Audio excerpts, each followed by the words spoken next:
Темата на нашиот вечерашен прилог е брзини. Ние се наоѓаме меѓу пилотите на војното воздухопловство. Секако, тоа се најкомпетентни луѓе да ни кажат нешто повеќе за брзините. Овие младичи, сите поред, летале и на авиони што постигнуваат помала и на авиони што летаат со поголема брзина. Прво би почнаме со вас. Нашето прашање би гласило каква е разликата во летањето со авиони што летаат со помала и оние што постигнуваат поголема брзина. Разликата меѓу брзините на клипните и млазните авиони е едноставно кажена голема. Затоа што додека брзината на клипните авиони изнесува негде околу 160 до 200 км на час, брзината на овие авиони, што ги гледаме овдека, изнесуваат преку 2500 км на час. За постигнувањето на тие брзини е потребно доста голема снага. Така да на клипните авиони имаме околу 160 до 170 коњски снаги, а да се постигне оваа брзина од 2500 км на час, потребна е снага од околу 15.000 коњски снаги. Дали може да ни кажете сега колку изнесува брзината на звукот, звучната бариера и кога вие за прв пат ја имате совладано таа бариера? Брзината на звукот изнесува околу 1228 км на час и тоа е земено на нивото од морето. Ни должите уште кога ја имате совладано таа бариера за прв пат? Таа бариера, односно звучна бариера, има совладано пред 3-4 години. Благодарам. За вас би било прашањето сега, колегата ваш кажа дека при 3-4 години ја совладал звучната бариера. Вие да ни кажете какви чувства доживува пилотот при совладувањето на звучната бариера, а потоа и при летањето со брзина поголема од звукот? При лето sa brzinom većom od zvuka, sam pilot u kabini nema osjećaj neki poseban. Pošto su velike visine, ti letovi se izvode na vrlo velikim visinama, pilot nema mogućnosti da gleda van kabine, niti da uočava karakteristične orijentire. Jedino očitavanje i osjećaj koji pilot uočava, to je po instrumentima. Uočavanje probijanja brzine zvuka. Ukoliko bi to probijanje bilo na manjoj visini, onda bi mogao da uočava i proticanje terena, karakterističnih orijentira, a sve zavisi od vidljivosti vazduha, atmosfere.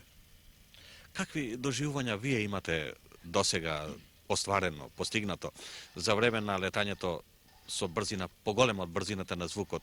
Какви визуелни доживувања имате на тој план забележано?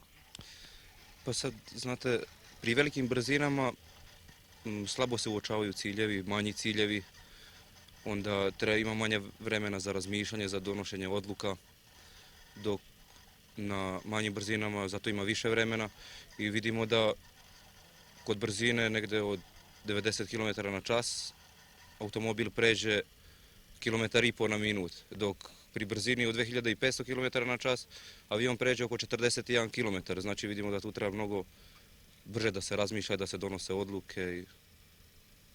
Рефлексите да бидат истенчени, а тоа е карактеристика на сите пилоти, а посебно на пилотите што летаат со брзина поголема од звукот, како што е тоа случајот со вас. Тука меѓу нас се наоѓа и лекарот на војното воздухопловство. Го чувте искажувањето на пилотите, што рекоа тие за нивните импресии кога летаат со брзина поголема од звукот, кога ја надминуваат звучната бариера. Што би кажале вие, како би бил вашиот коментар за физичките и други карактеристики што се неопходни за да можат овие луѓе да ги совладаат сите феномени што се јавуваат при летањето побрзо од звукот? Човечки, ljudski organizam je stvoren da živi na zemlji, znači da pod sobom ima oslonac. Promenom bilo kakvih uslova organizam menja dinamiku. Tako da, zahvaljujući izvesnih adaptacionih mehanizama, on nadoknađuje donekle sve ono što može sam da uradi. Jer svaka promjena uslova života za sam organizam je stres situacija.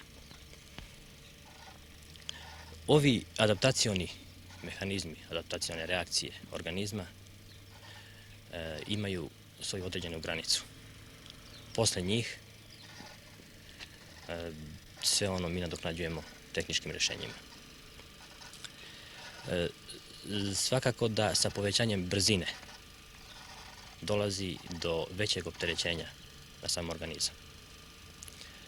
Opterećenje uopšte merimo i u fizici i ovako sa gravitacionom silom izražavamo. Da. Tako da kod promjene brzine vazduhoplova, aviona, dolazi i do promjene opterećenja. Tako da organizam može da trpi počev od 1G, znači jedne gravitacione sile, pa maksimalno, mislim, 12, 16 i tako. Međutim, u ovim našim okolnostima 1, 2, 3, 4, 6G. Kod opterećenja od 1G organizam osjeća, u stvari pilot, osjeća samo sopstvenu težinu. Kod 2G osjeća izvesno i jače prijanjanje tela u samo sedište aviona i lako otežano kretanje rukom. Kod 3 do 4G dolazi do promjene, u stvari do jačeg, do nemogućnosti diženja, podizanja sa sedišta ili, mislim, voljnog napuštanja aviona, ako bi se našao u nekoj bezizlaznoj situaciji, nekoj nepredviđenoj situaciji.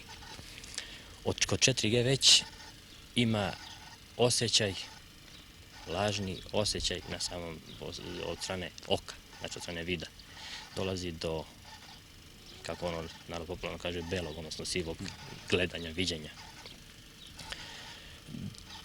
Sa pojačanjem ovog opterećenja, povećanjem ovog opterećenja, dolazi do izvesnih promjena na kortikalni, znači na kortikalnom nivou, kortikalnog dela mozga, znači kore velikog mozga. Tako da se u tom slučaju i gube one fine funkcije, gubitak svesti i sve ono što bi... Вашето искажување дава печаток да заклучиме дека подготовката на пилотите е сепак сложена работа, особено новие луѓе што летаат со брзина поголема од звукот. Јас би ве прашал, како се одвиваше вашата подготовка за да се оспособите да летате на овој авион кој ја постигнува 2 пати повеќе брзината на звукот?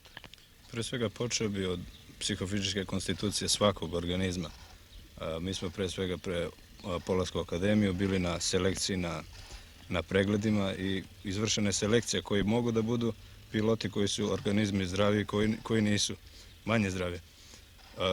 Onda dalje od akademije, pored teoretskog obrazovanja, mi smo morali da prolazimo i kurseve psihofizičkog uvežbavanja, treniranja organizma putem raznih uređaja, sprava koje mogu da simuliraju slične uslove kao što su u toku leta u vazduhu, u avionu. Дали сте биле во подготовки во барокомората на Војно-медицинскиот институт? Da, svakako mi 2 do 3 puta godišnje idemo u tu barokomoru i vršimo te treninge, vežbe, hipotestove, testove koji nam daju uslove nedostatka kiseonika, onda testove eksplozivne dekompresije. Што ви помага? Каква функција има оваа облека за да можете да ја совладувате звучната бариера? Ova obleka služi za letanje na visiните od preko 10.000 metri i brziните preko 1 mah, znači su nadvočne brzine koje se lete. To delo služi samo, kako što reče drugo, samo za vanredni slučajevi, ako dojde do otvaranja na kabinata, do dehermetizacije, tako narečena, dehermetizacija na kabinata, toga što delo, ako se naognjava na visina preko 10.000 metri, se naduvava,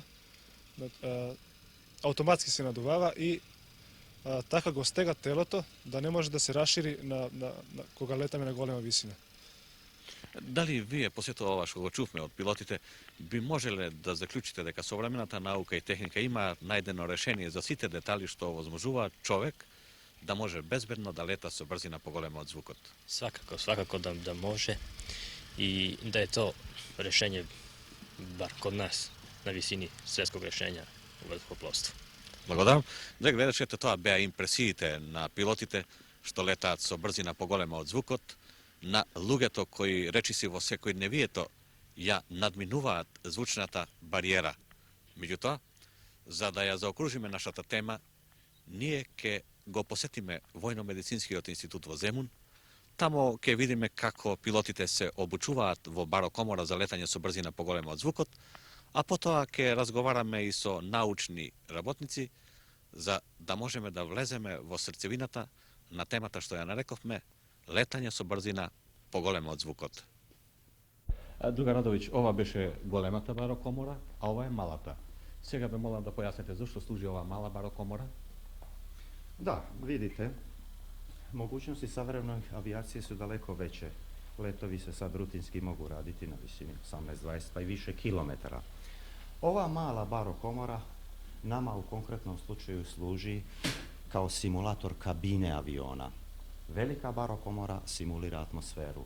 Drugim rečima, mi u maloj barokomori ćemo stvoriti kabinske uslove, iza toga jednim mehanizmom rashermetizovati kabinu, isprazniti atmosferu i na taj način simulirati jedan fenomen koji mi zovemo eksplozivna dekompresija, pucanje kabine. Забележувам дека пилотот е спремен да се приближиме и да не појасните за каков експеримент се работи. Da, izvolite. Evo vidite, malo čas ste pogledali opremu koja služi za obezbeđenje praktično do 12.000 metara. Ova oprema služi za obezbeđenje letova na vrlo velikim visinama, preko 20.000 metara, sasvim bezbedno.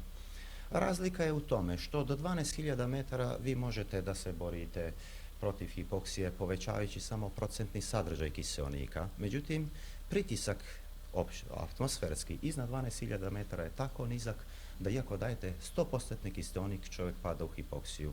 Morate mu dati kiseonik pod pritiskom većim nego što je okolni. Mogućnosti čovjeka da toleriraju takav povećani pritisak u plućima nisu tako velike, praktično 25-30 mm žive. Da se ta barijera savlada, konstruisano je ovako odelo, ovakav kombinezon, koji pomoću posebnog sistema creva može da protiv pritisak na površinu tela. Dakle, koliko smo dali pritiska u pluća, toliko je dobio na površinu tela. Nastaje ravnoteža pritiska i tako čovjek može da diše pod vrlo velikim pritiscima, recimo od 150 mm žive, što inače bi normalno bez ove opreme dovelo do pucanja pluća, rupture pulmonum. Можеме во малата барокомора? Da, izvolite.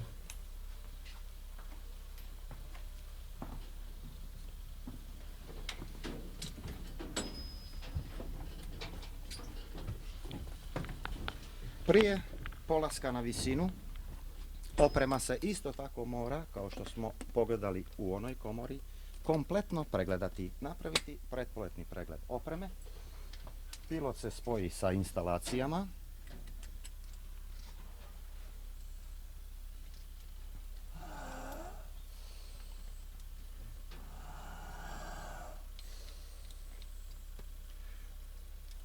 I Сега почнува svi доводот на sistemi кислород. provere. Sad je on priključen već na kiseonik. Prebacite na 100%, uključite kombinezon. Dakle, sad ćemo da isprobamo da li ovi sistemi rade onako kao što to je normalno.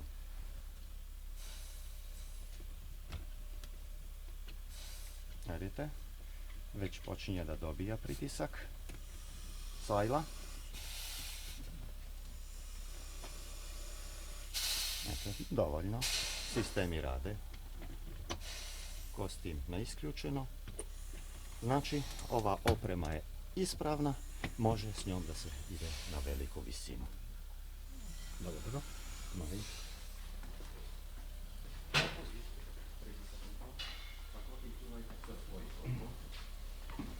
Забележувам дека овде добивате кардиограми. Ne samo kardiogram, ovdje konkretno je EKG aparat 600 kanali kojima nagledamo bioelektričnu aktivnost srca. Međutim, mi snimamo i druge parametre po potrebi, kao što je trenutna frekvencija srca, različite parametre koji se tiču funkcije disanja, reoencefalogram kojim procjenjujemo recimo protok krvi kroz mozak. Jer ako tu neke nepogodnosti, ako tu nešto otkaže, onda je to jasno nepovoljna stvar. Prema tome, na drugim sistemima, ako vas interesu, može vam se demonstrirati takvi sistemi. Mi nagledamo više fizioloških funkcija organizma u ovim uslovima kad ga izvrgavamo dejstvu delovanju eksplozivne dekompresije. Сепак на крајот дозволете да ви поставиме едно вакво прашање. Дали според вас моќта на науката се наоѓа на тоа ниво што обезбедува сосема сигурно летање на пилотите во воздухот? Normalno, ja lično, možda ima i drugih shvatanja, smatram da je današnja nauka obezbedila 100% uslove. Oprema, jednom sam to već istakao, je konstruisana po mišljenju gotovo genijalno. Nekoliko paralelnih sistema, tako da u slučaju da jedan sistem otkaže, uskače drugi. Jer ako bi ona otkazala, onda bi se sve završilo vrlo loše, verovatno katastrofom. Jedina, po mom mišljenju, slabija tačka tu je čovek. Ako neće da se saživi sa tom opremom, da shvati da je on deo te tehnike i ona njegov deo, jeli, ako ne vodi računa o eksploataciji. Mi se protiv toga, da tako kažem, borimo obukom i demonstracijama. Ima to i drugu svrhu, znate, čovjek kad doživi nešto, iskustvo ipak mnogo znači i uveri se da je to tako, jeli? I drugo, stiče poverenje. On vidi da u uslovima u kojima inače nema života ta oprema 100% štiti.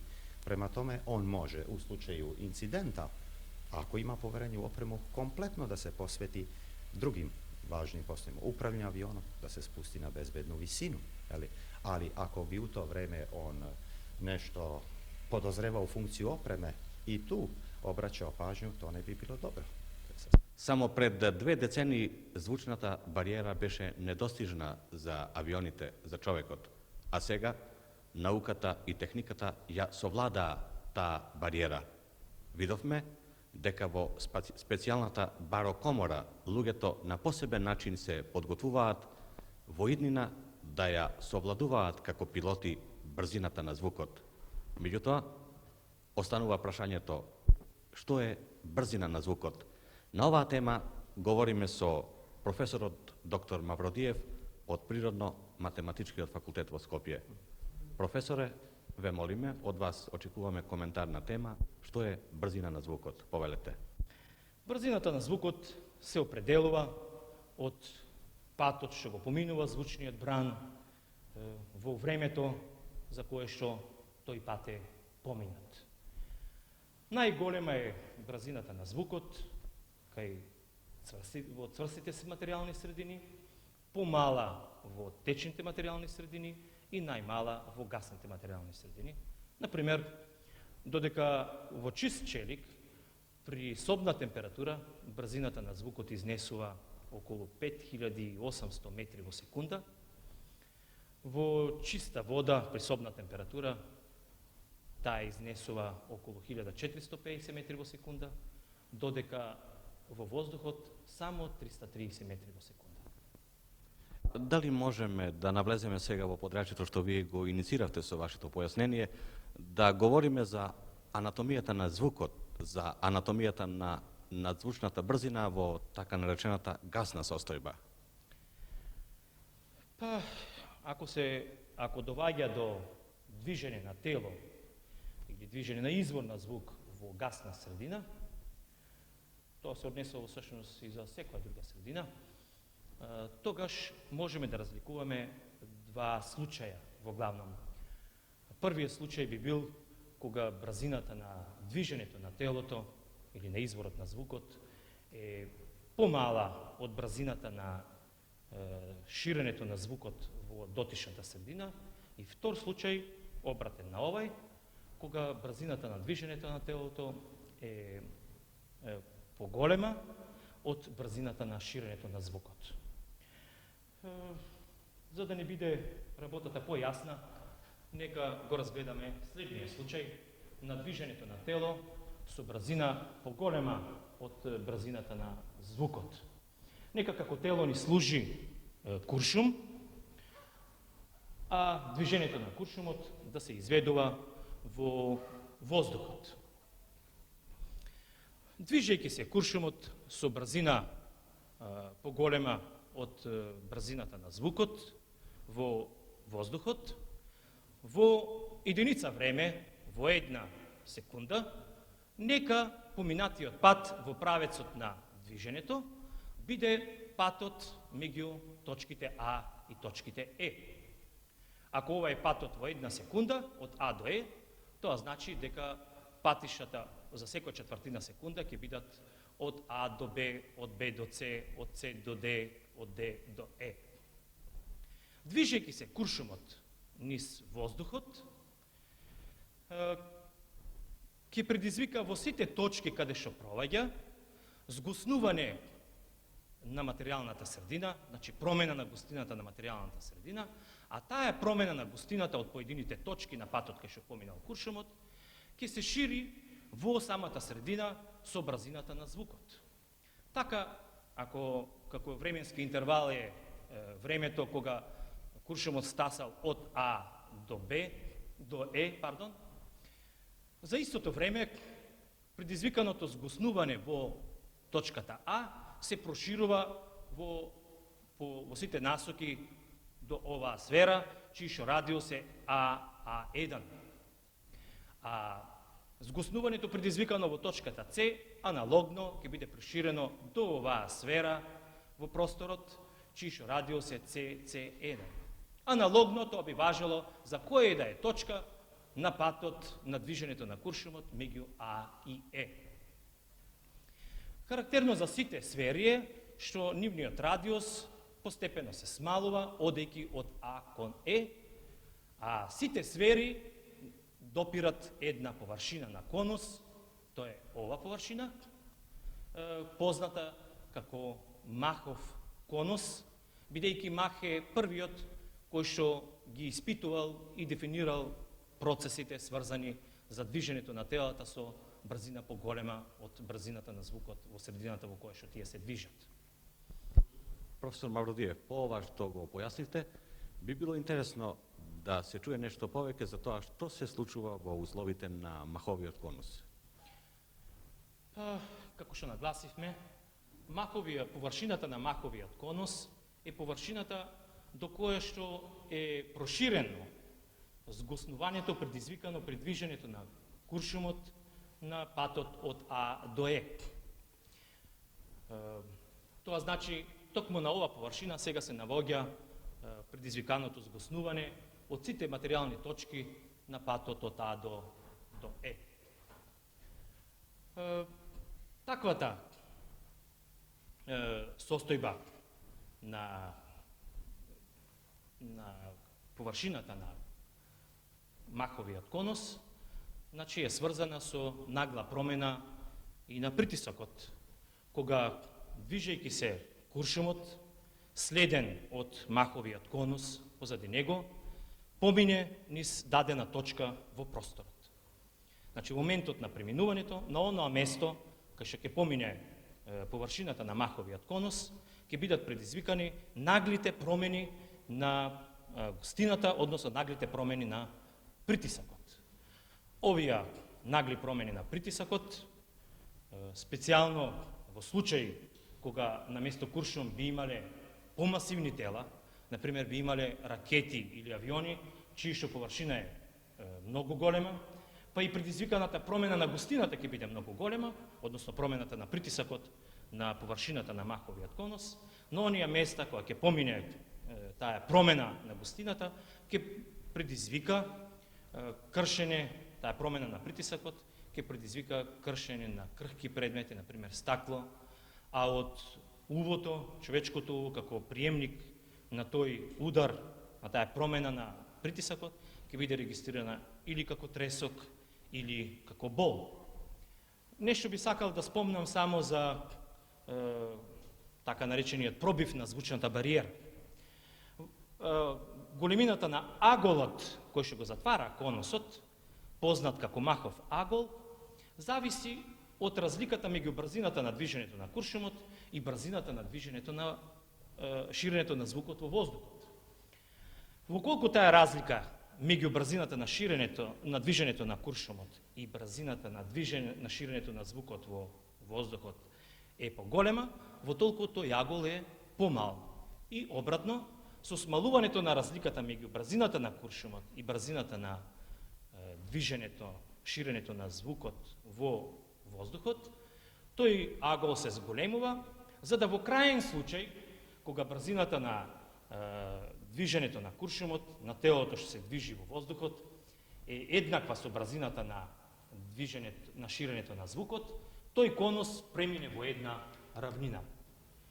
И во едниот случај, и во другиот случај, било да се работи за површината на Маховиот конус, било да се работи за ова површината на ова равнина, која што е позната уште погрубо како звучен зид, се работи за површини, за места во просторот, докај што е проширено згоснувањето предизвикано со движењето на телото, во овој случај куршумот или ракетата, со брзина еднаква на звукот и со брзина поголема од брзината на звукот. Преминот на ова граница од брзината на телото да биде еднаква на брзината на звукот во дотичната гасна средина, на брзина поголема од брзината што има звукот во таа средина, тоест да телото се движи со надзвучна брзина, значи премин од равнина во махов конус е познат како пробив на звучниот зид или още по-грубо пробив на звучната бариера. Благодарам. Емисијата за брзините ја почнавме со пилотите на војното воздухопловство, со оние луѓе што летаат со брзина поголема од звукот. Да ја завршиме во средба со нив. Каква операција направивте сега на овој авион? Pa sada sam izvršio vrlo važnu provjeru uređaja na avionu koji je neophodan za letenje na velikim visinama i velikim brzinama leta. Значи направено е се за да можете да почнете нов лет и да почнете нова една брзина поголема од звукот, одново да ја надминете звучната бариера. Upravo tako. Јас ви пожелувам среќен старт.